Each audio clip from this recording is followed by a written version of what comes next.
धर्म के आधार पर आरक्षण का घोर विरोध किया था और हमारी संविधान सभा ने भी तय किया था कि हमारे देश में कभी भी धर्म के आधार पर आरक्षण नहीं होगा। लेकिन जहां कांग्रेस सरकार है वहां ये लोग दलितों, पिछड़ों, उनका आरक्षण कम करके उसे भी मुसलमानों को देना उन्होंने शुरू कर दिया है।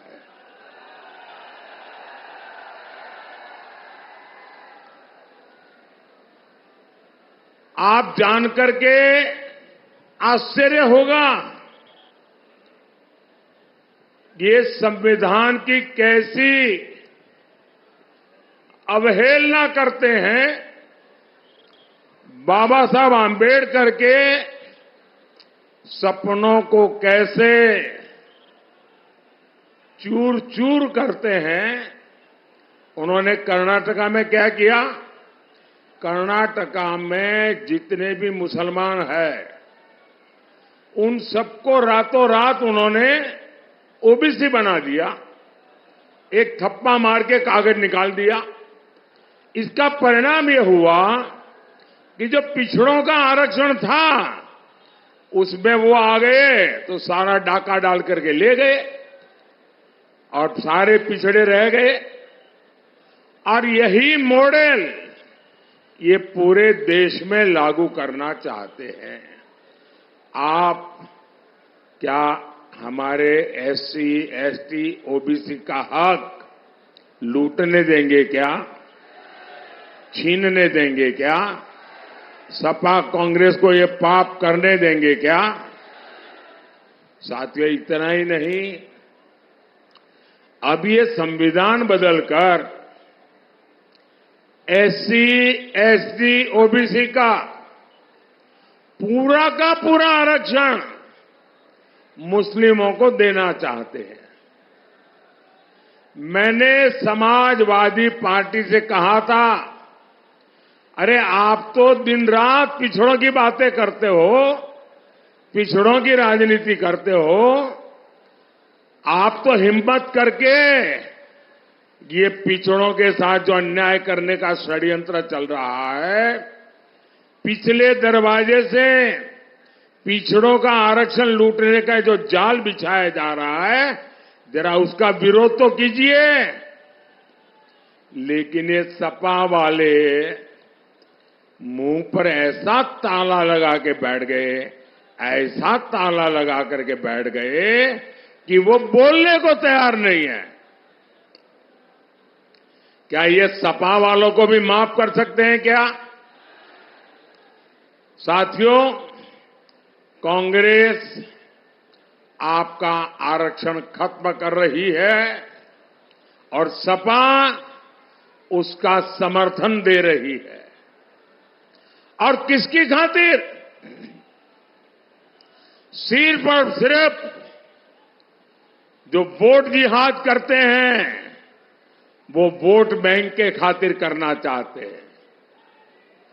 साथियों, सपा वाले तुष्टीकरण के लिए किसी भी सीमा तक जा सकते हैं। हमारे कल्याण सिंह जी देश के इतने महान नेता थे, उन्होंने पिछड़ों का इतना सम्मान बढ़ाया,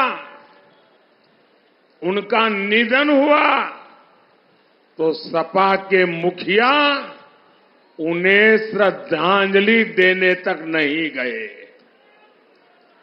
और कारण क्या है?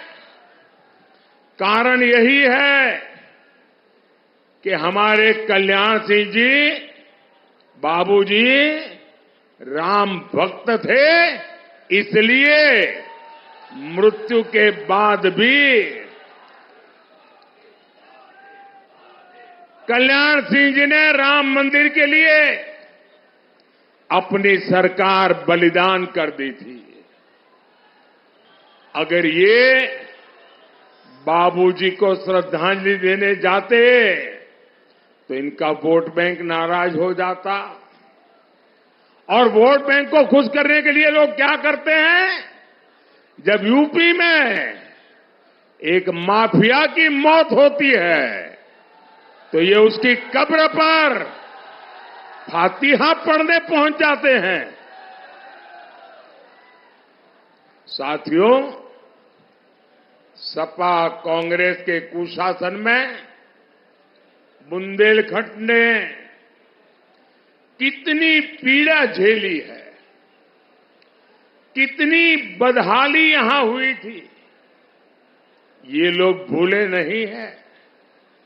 एक जमाना था जब सूखा बुंदेलखंड की पहचान बन गया था। बूंद बूंद पानी के लिए हमारा बुंदेलखंड तरसता था। और सपा कांग्रेस की सरकारें क्या करती थी, योजनाएं निकालती थी, फीते काटती थी, दिए जलाती थी, अखबारों में एडवर्टाइजमेंट देती थी और फिर पैसा खा जाती थी।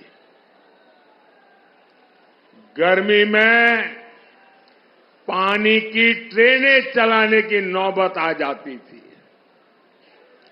इतना ही नहीं, दुर्भाग्य तो वो था कि लोग स्टेशन पर जब ट्रेनें चलती थी वहां पहुंच करके शौचालय में जो पानी आता है ट्रेन में, उसमें से भी पानी भर करके घर ले जाने के लिए एक दूसरे के साथ धक्का मुक्की करने की नौबत आती थी।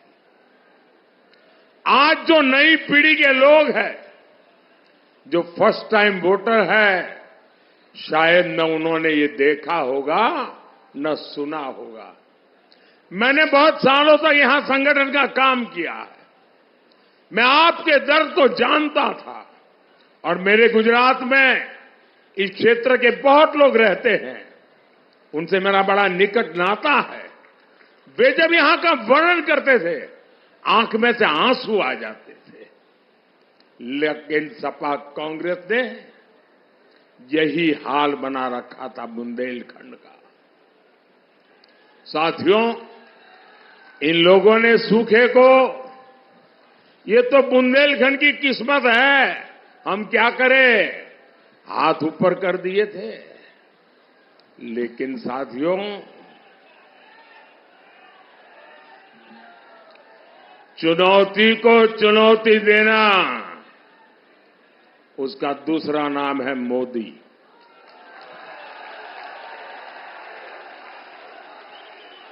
और चुनौती से जो टकराता है वही तो मोदी कहलाता है।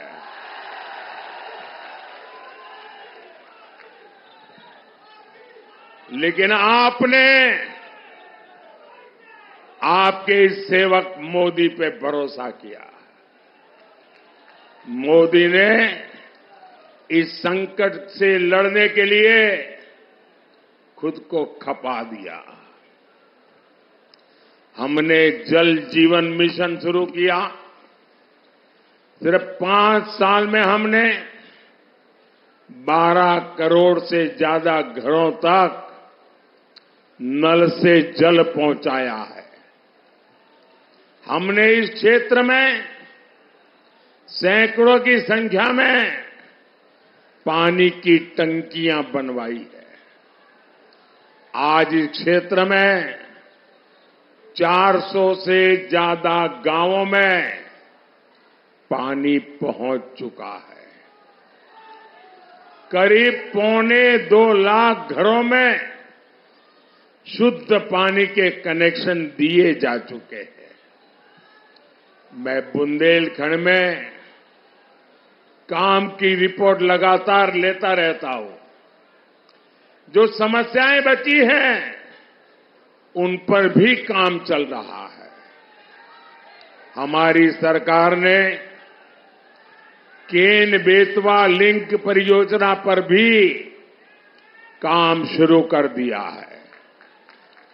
और केन बेतवा लिंक कैनाल के लिए हमारी सरकार आपको पानी मिले, आपकी पानी की समस्या दूर हो, इसलिए मोदी ये सरकार 40,000 करोड़ रुपए से ज्यादा खर्च कर रही है।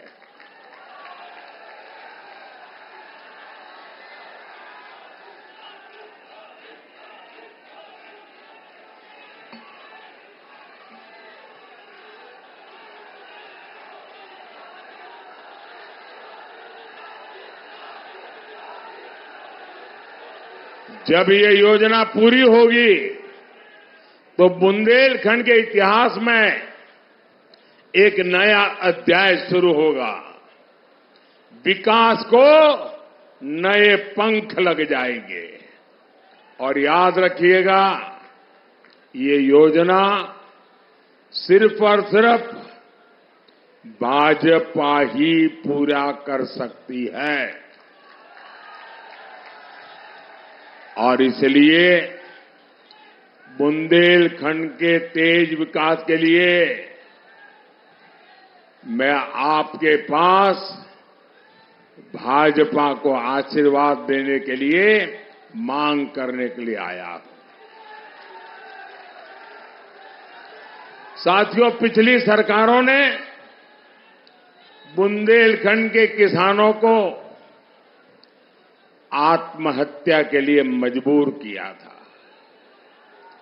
आज मोदी ने हमीरपुर, झांसी और जालौन में किसान सम्मान निधि के 1,800 करोड़ रुपए, 1,800 करोड़ रुपए किसानों के खातों में जमा किए हैं। हमने जालौन और हमीरपुर में स्टोरेज फैसिलिटी बनाई है। यूरिया की जो बोरी दूसरे देशों में 3,000 की है, वो भाजपा सरकार आपको 300 रुपये से भी कम कीमत पर दे रही है। हम गरीबों को मुफ्त राशन, मुफ्त इलाज और पक्के मकान दे रहे हैं। और मोदी सिर्फ इतने पर ही नहीं रुका है। अगले 5 वर्षों में ये सुविधाएं हर गरीब तक पहुंचेगी।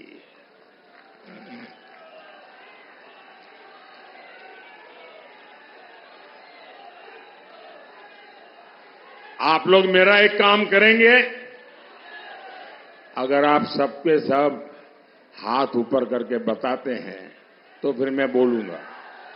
क्या आप मेरा एक काम करेंगे?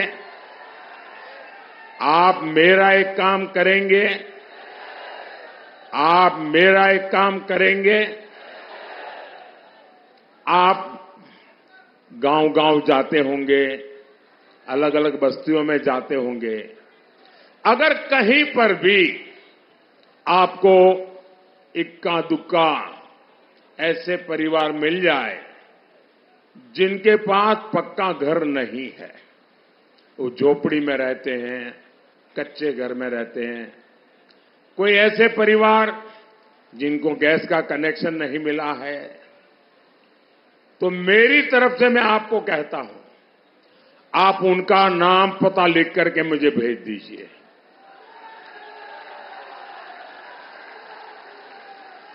और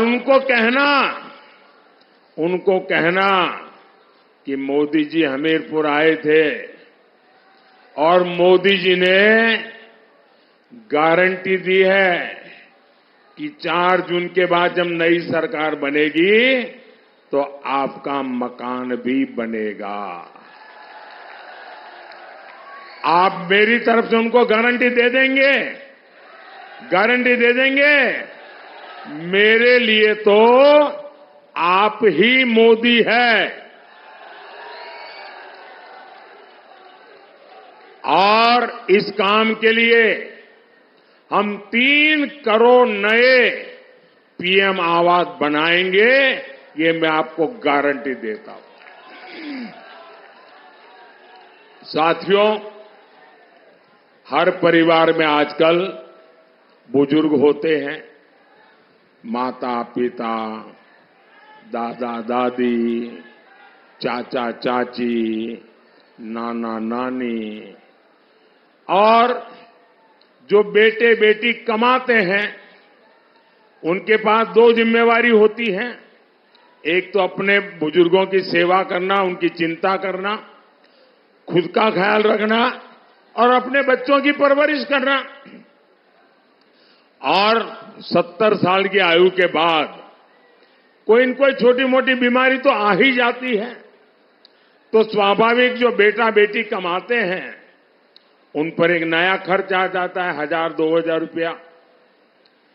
कभी बड़ी बीमारी आ जाए तो सब कुछ गिरवी रख देना पड़ता है।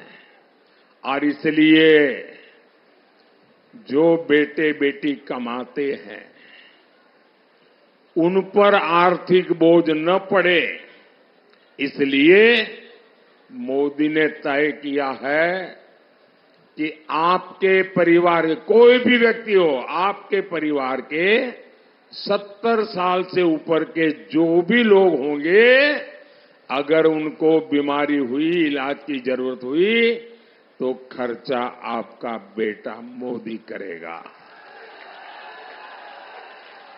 अब वो इलाज का खर्चा आपको नहीं करना पड़ेगा। भाइयों बहनों, मेरा एक और संकल्प है, जो हमारी बहनें जिनके अंदर महारत है उनको मैं ऐसे नई नई चीजें सिखाना चाहता हूं, काम के अवसर देना चाहता हूं। और मैंने तय किया है कि मैं 3 करोड़ लखपति दीदी बनानी है मुझे। ये 3 करोड़ लखपति दीदी, ये बहुत बड़ा काम है, लेकिन मोदी को बड़े काम करने की आदत है।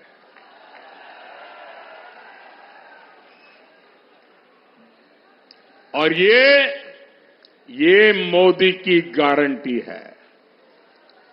और इसके लिए मुझे आपके आशीर्वाद चाहिए।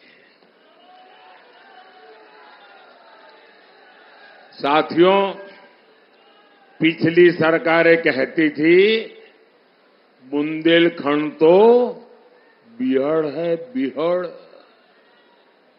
वहां कौन जाएगा? मैं कहता हूं बुंदेलखंड वीरता और विकास की धरती है। और वो कहते थे कौन जाएगा, मैं कहता हूं कौन नहीं आएगा। आज बुंदेलखंड एक्सप्रेसवे यहां विकास को रफ्तार दे रहा है।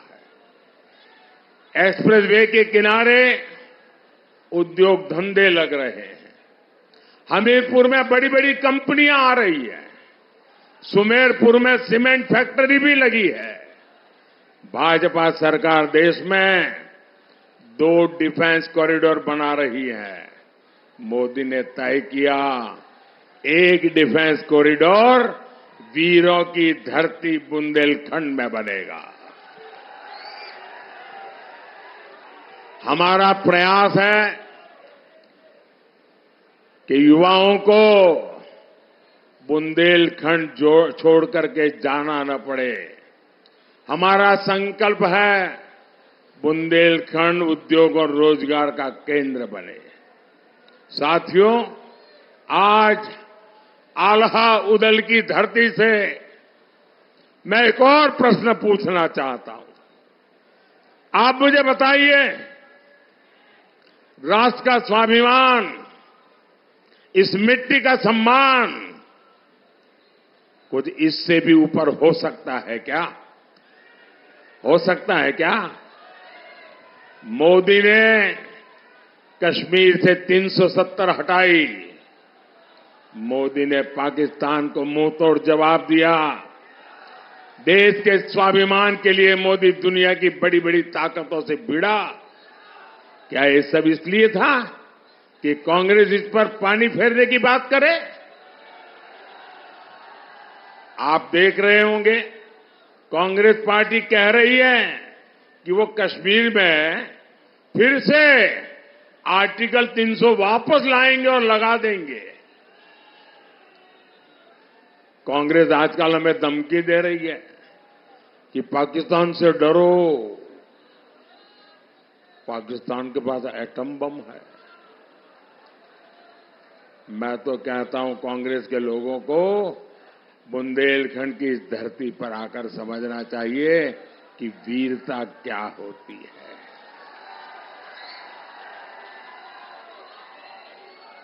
आप मुझे बताइए, हम पाकिस्तान को घर में घुसकर मारकर आए थे कि नहीं आए थे? पाकिस्तान ने फिर कभी मुंह उठाने की हिम्मत की क्या? पाकिस्तान के पास परमाणु बम है।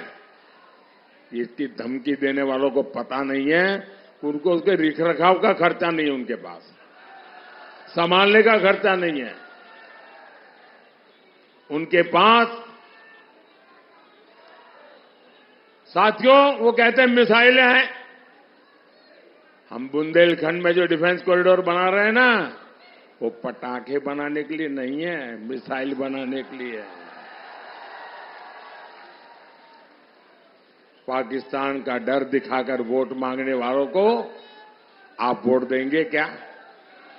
जो पाकिस्तान का डर दिखाते हैं वो वोट देने लायक है क्या? है क्या?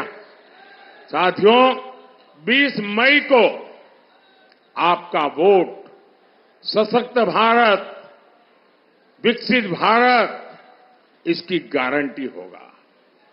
हमीरपुर में कुंवर पुष्पेंद्र सिंह चंदेल जी, जालौन में भानु प्रताप सिंह वर्मा जी और झांसी से श्री अनुराग शर्मा जी, आप इनके पक्ष में ज्यादा से ज्यादा मतदान करवाइए। कमल पे बटन दबाएगा और जब आप कमल पे बटन दबाएंगे ना तो वोट सीधा सीधा मोदी के खाते में जाएगा।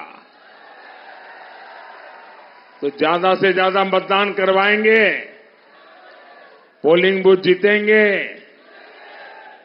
10 बजे से पहले मतदान हो जाए ऐसा करेंगे। पहले मतदान फिर जलपान, मेरी बात मानेंगे? अच्छा, मेरा एक और काम करेंगे। कमाल है यार, मैंने मेरा काम कहा तो ठंडे पड़ गए। मेरा एक काम करेंगे, सबके सब जरा हाथ ऊपर करके बताओ तो मैं बताऊं। करने वाले हैं तो वही हाथ ऊंचे करे, फालतू में हाथ ऊपर मत कीजिए।